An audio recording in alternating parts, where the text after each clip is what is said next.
വൈകുന്നേരം ഡ്യൂട്ടി എല്ലാം കഴിഞ്ഞ് വീട്ടിലെത്തി ഫ്രഷ് ആയതിനു ശേഷം ഞാനിത് എങ്ങോട്ടാണ് പോകുന്നത് അറിയോ? നമ്മുടെ തെയ്യത്തിൻകടവിലുള്ള ചായ സ്വീറ്റ് ബാറിലേക്കാട്ടോ.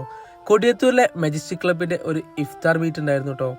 ഞാനെങ്ങനെ ഈ ഒരു ഇഫ്താർ മീറ്റിൽ വന്നതെന്ന് വെച്ചാൽ ഇവിടെ ആംബുലൻസിൽ ഡ്രൈവർ കൂടിയായിട്ടുള്ള അംഗം കൂടിയുണ്ട് ഞാൻ. അങ്ങനത്തെ നമ്മളെ ക്ലബ് അംഗങ്ങളും ബാക്കിയുള്ള ഡ്രൈവർമാരെല്ലാവരും ഇവിടെ എത്തിയിട്ടുണ്ടായിരുന്നു.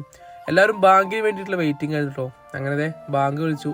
ഈത്തപ്പഴം കഴിച്ചിട്ടാണ് നമ്മൾ സ്റ്റാർട്ട് ചെയ്തത് കേട്ടോ. കട്ട് ഫ്രൂട്ട്സും സ്നാക്സും അങ്ങനെ ഒരുപാട് ഐറ്റംസ് ഒക്കെ ഉണ്ടായിരുന്നു. അങ്ങനെ എല്ലാവരും കൂടി ചേർന്ന് നോമ്പെല്ലാം തുറന്നു. കൊടിയത്തൂരിലും പരിസര പ്രദേശത്തും ഒരുപാട് പ്രവർത്തനങ്ങളും മറ്റു കാര്യങ്ങളെല്ലാം ചെയ്യുന്ന ഒരു ക്ലബ്ബാണ് കേട്ടോ മജസ്റ്റിക് ക്ലബ്ബ് എന്ന് പറയുന്നത്.